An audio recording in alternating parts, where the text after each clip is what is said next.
Irmãos, encontra-se nesta manhã, entre nós, uma criança. E ela será apresentada pelos seus pais para ser batizada. Eu chamo aqui ao altar o Danielson e a Etane Magalhães.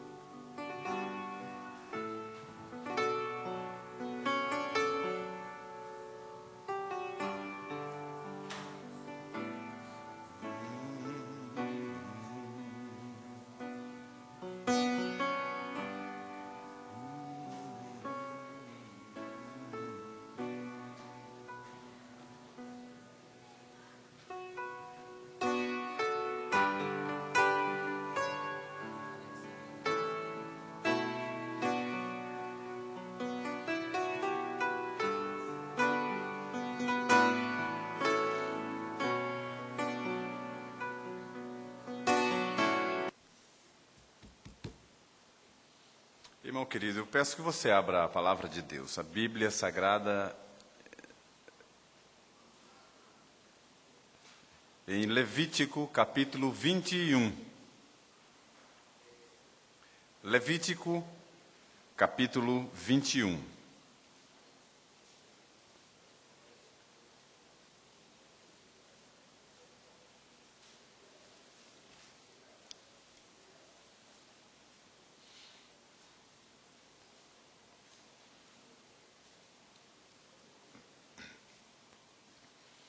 Do verso 16 em diante diz assim.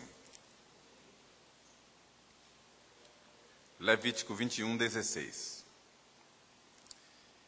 Disse mais o Senhor a Moisés: Fala a Arão, dizendo: Ninguém dos teus descendentes, nas suas gerações, em quem houver algum defeito, se chegará para oferecer o pão do seu Deus. Pois nenhum homem em quem houver defeito se chegará,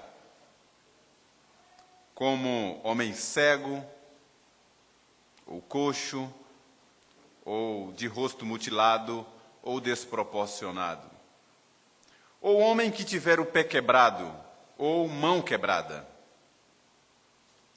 ou corcovado, ou anão, ou que tiver belida no olho, ou sarna, ou impingens, ou que tiver testículo quebrado. Nenhum homem da descendência de Arão, o sacerdote, em quem houver algum defeito, se chegará para oferecer as ofertas queimadas do Senhor. Ele tem defeito. Não se chegará para oferecer o pão do seu Deus. Comerá o pão do seu Deus, tanto do Santíssimo como do Santo. Porém, até ao véu não entrará. Nem se chegará ao altar, porque tem defeito, para que não profane os meus santuários. Porque eu sou o Senhor que os santifico. Assim falou Moisés a Arão, aos filhos deste e a todos os filhos de Israel. Que o Senhor nos ajude a entender essa porção da Escritura. Amém.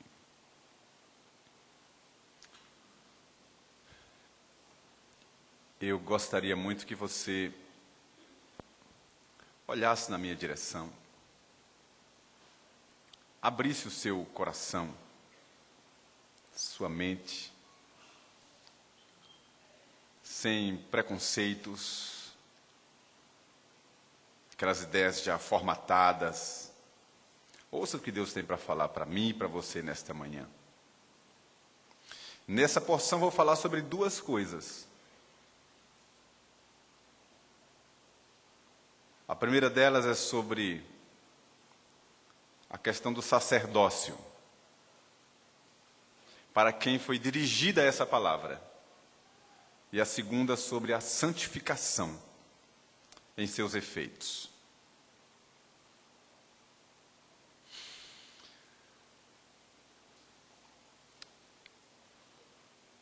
Esta palavra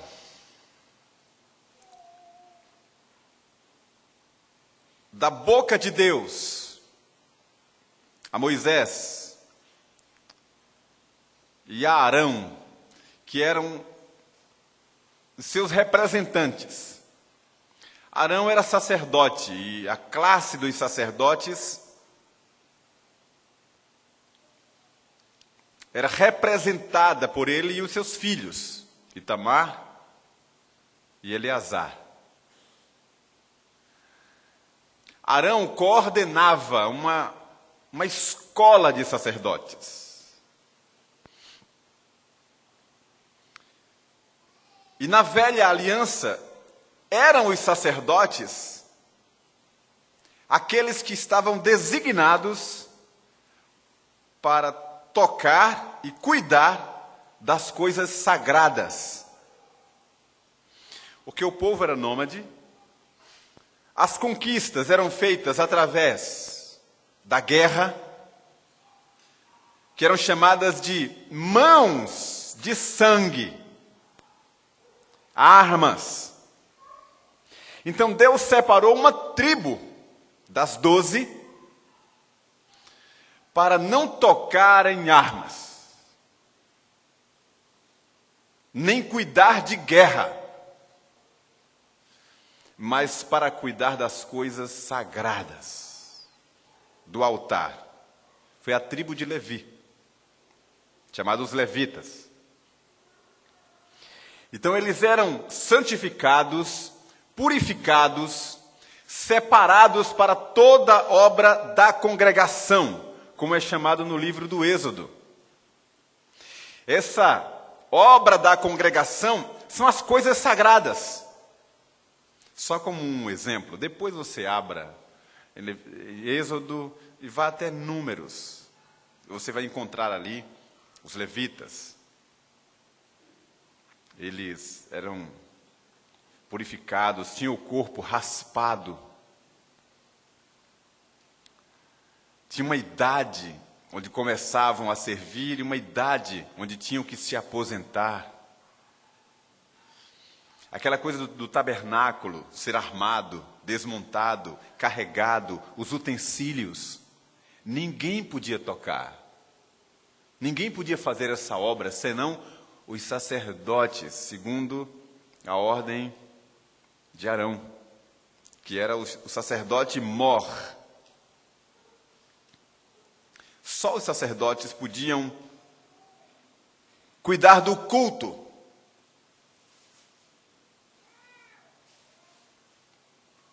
E para você ter uma ideia da seriedade disso, o rei não podia sacrificar. Essa era a tarefa do sacerdote.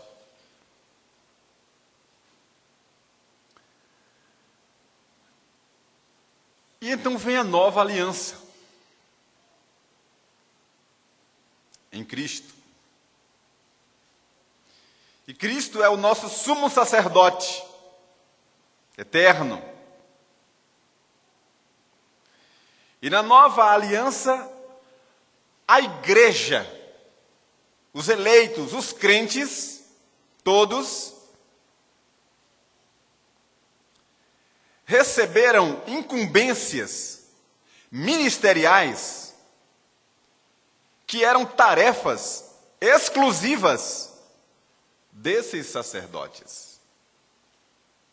Aquilo que somente os sacerdotes podiam fazer, agora são tarefas da igreja.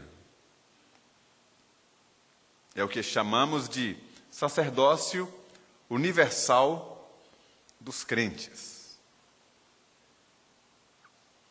Nós não precisamos mais de um sacerdote para nos representar, como acontecia no Velho Testamento. Os sacerdotes tomavam os animais das famílias que eram levados para o sacrifício e eles é que imolavam no altar e queimavam as suas ofertas em nome daquelas famílias. E uma vez por ano, o sumo sacerdote entrava no Santo dos Santos para interceder pelos pecados da nação, uma vez por ano. E ele entrava com tamanha reverência, com tamanho respeito, tamanho senso de temor a Deus. Ele entrava com uma corda amarrada na cintura e uma sineta presa a essa corda.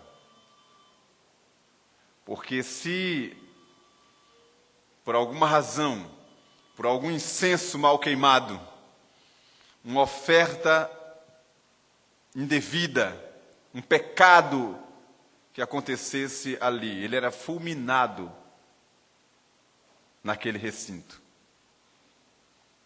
E ninguém podia entrar para retirá-lo. Tinha que puxá-lo pela corda. Porque só o sumo sacerdote podia entrar no Santo dos Santos uma vez por ano. E então vem a nova aliança. Jesus, o sumo sacerdote, rasgou o véu que separava. E então o autor da carta aos Hebreus diz que depois disso, todos os crentes têm livre acesso ao trono da graça. Sem intermediadores humanos, em qualquer lugar do mundo e em qualquer lugar em que estejamos, você e eu podemos curvar a nossa fronte em contrição e falar diretamente com o Criador, através do único sacerdote autorizado, que é Jesus, sem intermediários humanos, sem sacrifícios de animais, porque o Cordeiro de Deus já foi imolado. E agora eu converso com Deus sem precisar de mediadores humanos. É por essa razão que este que vos fala não tem uma oração mais poderosa, mais eficaz do que a oração daquele que acabou de se converter a Cristo hoje. A minha oração não é um torpedo, um e-mail, um fax que eu mando para o céu de imediato e Deus já me atende porque eu sou pastor.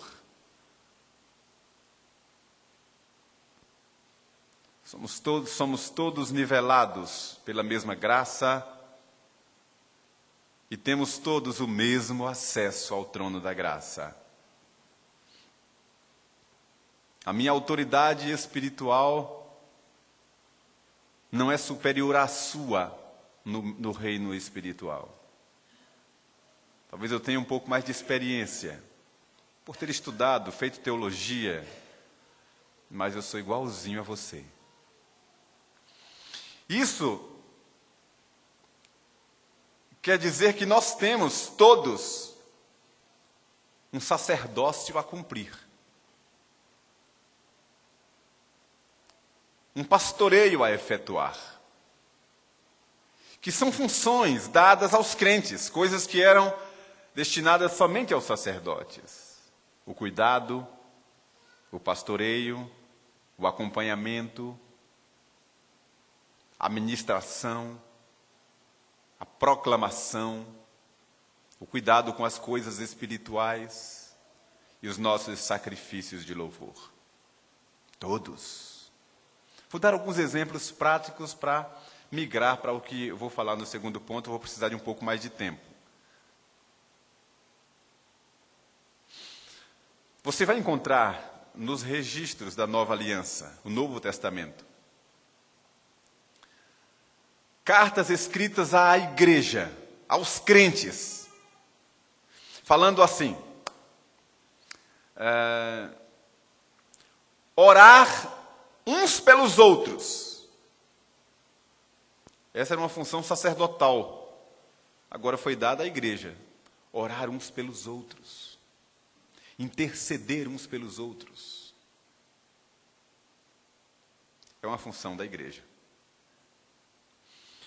Uma das funções do sacerdote era a instrução e o aconselhamento.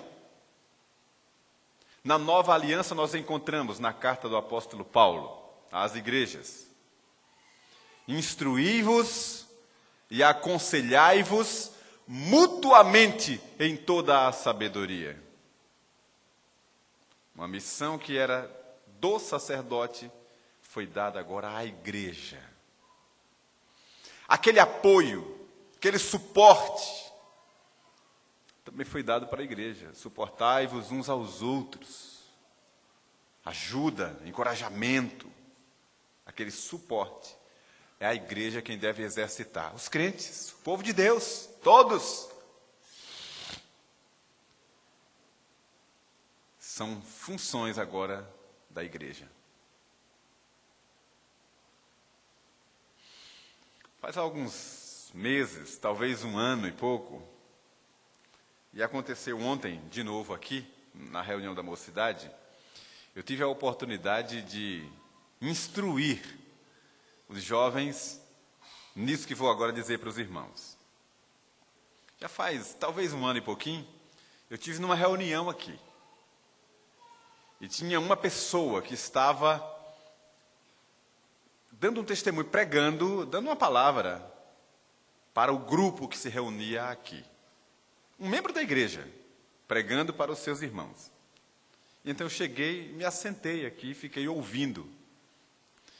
E a pessoa que pregava dizia assim, bom, eu estou falando aqui, mas o pastor está aqui, eu nem sei se estou falando certo, ficou toda se desculpando. E eu calado ouvindo. E a pessoa falando do amor de Jesus, e testemunhando, e falando da Bíblia, pregou mesmo aqui. E depois me passou a palavra para que eu então, sei lá, ou ratificasse, endossasse o que ela tinha falado, sei lá, queria uma aprovação pastoral para o que ela tinha falado. E eu lembro que na época eu disse assim, olha, eu quero somente agradecer a Deus pela palavra que eu recebi, agora aqui, como ovelha. Foi o mesmo que eu disse ontem aqui na reunião da mocidade. O jovem estava aqui pregando para os jovens. E eu cheguei, me assentei. E aí começou a ficar constrangido. Sempre olhando para mim, talvez querendo colher um sinal de aprovação. E eu ali, diante de Deus, recebendo aquela mensagem. E tive que dizer para ela a mesma coisa. Deus usa a mim e usa a você. Ele usa qualquer um de nós, como lhe apraz. Somos todos ministros da reconciliação. Como disse o apóstolo Paulo aos Romanos. Deus usa a minha boca e usa a sua. O fato de eu ter estudado teologia, hermenêutica, homilética, para pregar e dados sobre comunicação. Isso é só experiência, nada mais. Isso não quer dizer que eu vou ser mais usado do que você. Não tem nada a ver. Deus usa a sua vida como você é, do seu jeito de ser, seu jeito de falar. Deus vai te usar, precisa te usar, como você está. Lá no seu trabalho, Deus vai usar os seus olhos, sua boca, suas mãos, seus pés. Onde você estiver, você é um sacerdote de Jesus. E ministro da reconciliação. Mas tem algo aqui nesse texto, que é o segundo ponto que quero destacar, é que esses sacerdotes não podiam se apresentar de qualquer forma no altar de Deus. E foi isso que Deus reclamou ao profeta Malaquias. Quando vocês vêm ao altar e trazem um animal cego, coxo, aleijado, defeituoso, tendo no rebanho o perfeito, isso é uma abominação para mim.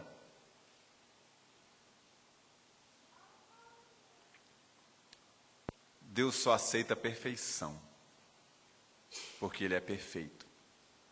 Então deixa eu dizer algumas coisinhas para vocês. Olha o que é que diz o verso 18, do texto que eu li. De Levítico 21, verso 18. Pois nenhum homem em quem houver defeito se chegará como homem cego, ou coxo, ou de rosto mutilado, ou desproporcionado, ou homem que tiver o pé quebrado ou mão quebrada, ou corcovado, ou anão, ou que tiver belida no olho, ou sarna, ou impingens, ou que tiver testículo quebrado. Nenhum em quem houver defeito se chegará. Vou só comentar rapidamente, fazendo uma aplicação dessa passagem para a gente pensar um pouco sobre a nossa vida. Digamos que nessa ponte hermenêutica e exegética, para fazer essa aplicação entre os sacerdotes da velha aliança e para nós, os sacerdotes da nova aliança, essa ponte que é feita, então eu vou fazer uma ponte também sobre esses defeitos aqui. Por exemplo, o cego não pode se achegar para oferecer a Deus o sacrifício. É claro que não é o cego da visão. Íris, córnea, cristalino, não é esse cego.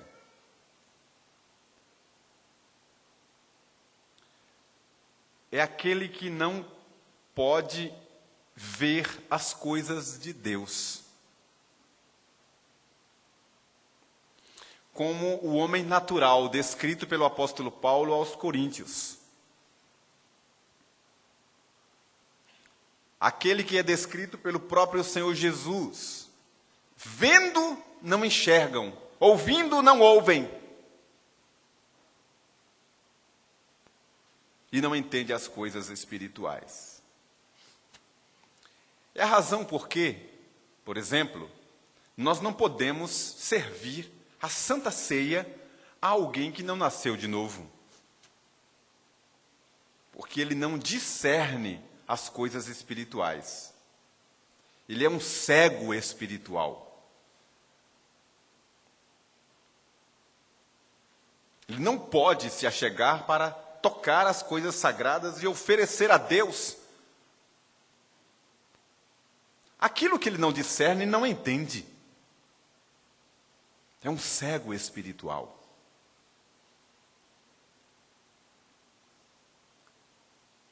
O coxo, naturalmente não é o aleijado das pernas,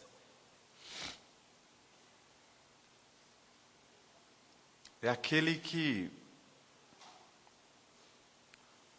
está prostrado.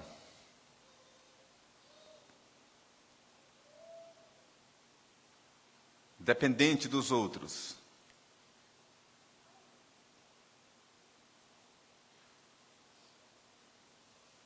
O de rosto mutilado ou desproporcionado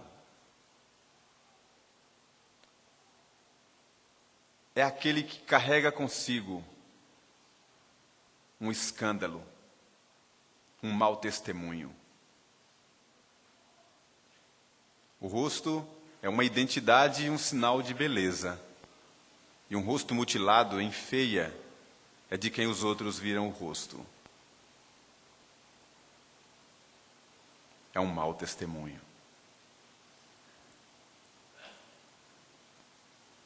Pé quebrado ou mão quebrada são aqueles que não servem, que não fazem nada para o reino de Deus, inutilizados, inúteis. O corcovado, o corcunda, é aquele que não olha para cima, é aquele que está apegado às coisas deste mundo, olhando só para a terra, olhando só para o chão, para esta vida, para as coisas deste mundo. O anão é aquele que não cresce, é aquele que não desenvolve, é aquele que é eternamente menino,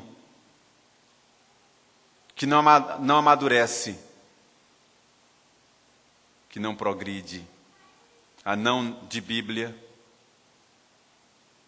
anão de oração, anão nos relacionamentos, do jeito que cresceu um pouquinho, ficou por ali mesmo, dali não sai, a vida inteira naquele estágio.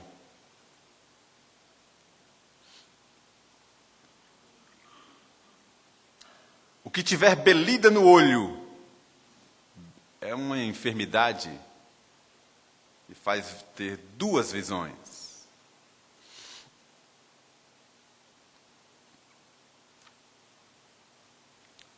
São aqueles que nós poderíamos dizer que olha para as coisas de Deus e para as coisas do mundo ao mesmo tempo.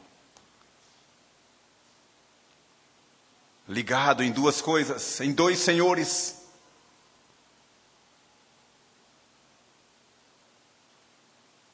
Ao mesmo tempo.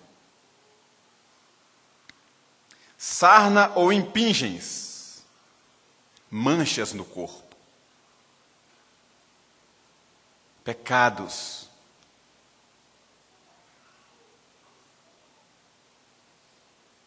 Manchas, nódoas, sujeiras.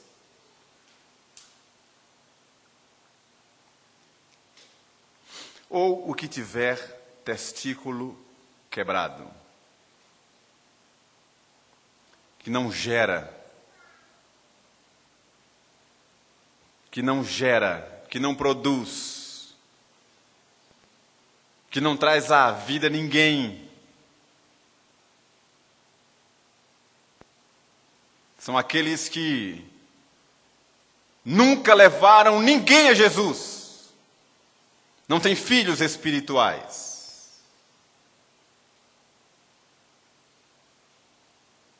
São apenas bons assistentes na congregação. Não podem se achegar a Deus. Nem aqueles que não nasceram de novo, nem aqueles que carregam como marca em sua personalidade esses defeitos.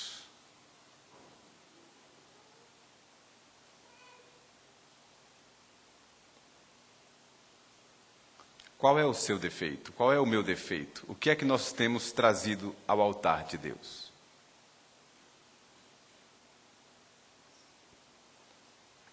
Para a gente pensar. Se você é cego, o que você faz na casa de Deus não faz o menor efeito, o menor sentido, porque Deus não aceita o louvor de demônios, daqueles que não nasceram de novo. Se você é daqueles que não saem do lugar, plantados, não fazem nada, só vão para os lugares arrastados, porque os outros levam, porque o seu pai leva, a sua mãe leva, é obrigado. Você precisa rever a sua vida. Você é um coxo espiritual. Se você é daqueles que, aonde passam, deixam um mau testemunho. Você se diz sacerdote, se diz crente, servo de Deus, mas onde você anda tem um mau testemunho. As pessoas comentam sobre você. Você tem um rosto mutilado ou desproporcionado. Se você é daqueles que não se envolvem, não participam, não fazem nada, não contribuem, não se esforçam, zero à esquerda, só frequentam, nada contribuem para o reino e para a igreja, você é daqueles que tem o pé quebrado ou a mão quebrada. Se você não tem saudades do céu, não está pensando, olhando e buscando de Deus, que Ele venha logo lhe buscar. Se você só pensa nas coisas dessa vida, dinheiro, prestígio, bens materiais, alianças com pessoas dessa vida, você só vê o cotidiano, só vê tudo isso aqui, você é esse corcovado. Ou se você não cresce espiritualmente, não conhece a Bíblia, não desenvolveu sua vida de oração, não se desenvolveu nos relacionamentos na igreja, você é a mesma pessoa a vida toda, você é esse anão descrito aqui. Se você tem belida no olho, essa enfermidade que faz com que você fique estrábico e veja duas ou mais imagens ao mesmo tempo,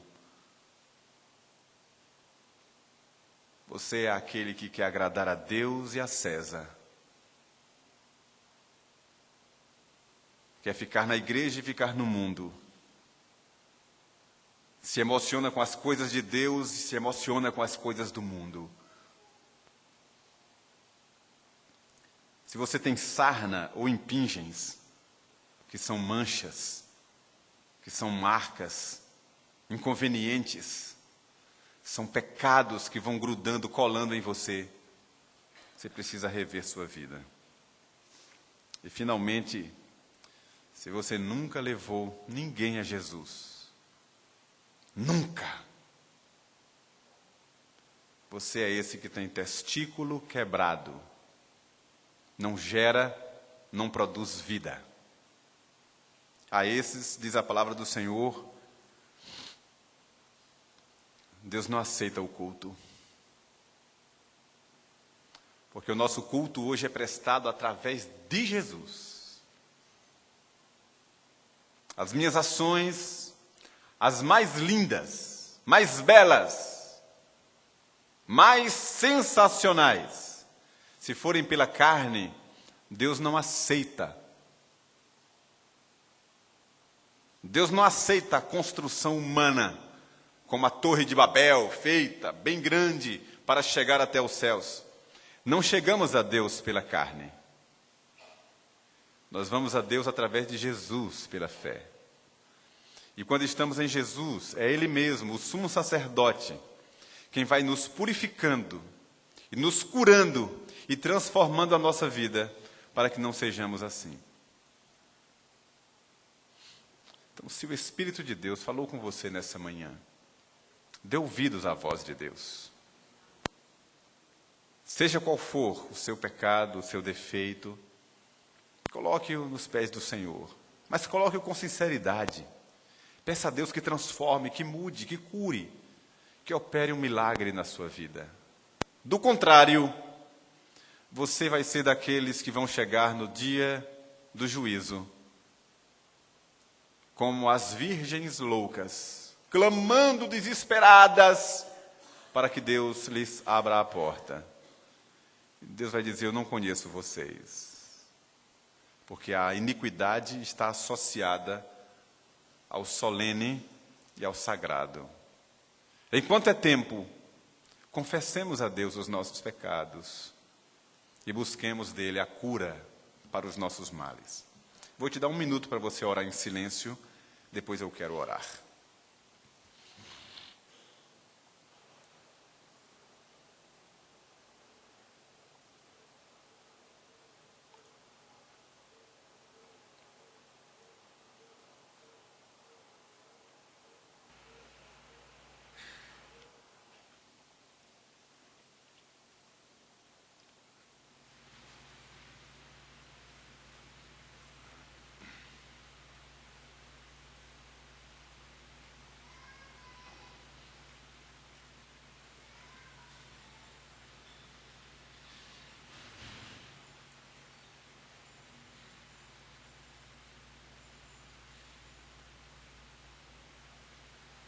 Senhor querido, nós estamos na tua casa nesta manhã para te prestar culto de adoração.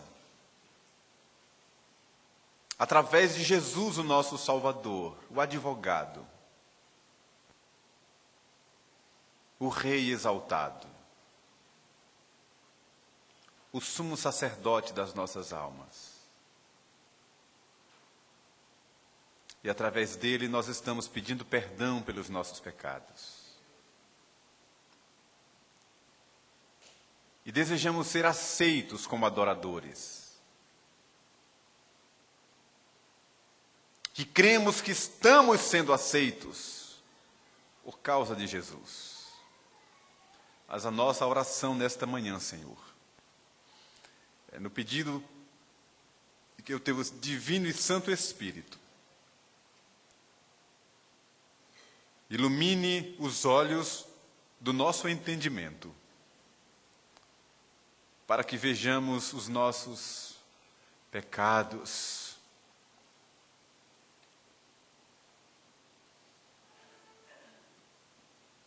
e os abandonemos. Ó Senhor, aqui está a tua igreja, a tua santa congregação. Eu não conheço o que passa na mente dos meus irmãos, nem eles o que passa na minha mente. Mas o Senhor nos sonda e nos conhece. O Senhor perscruta o mais íntimo do nosso ser. E por isso, Deus, eu peço que o teu Espírito Santo visite a minha vida e a vida dos meus irmãos nessa manhã.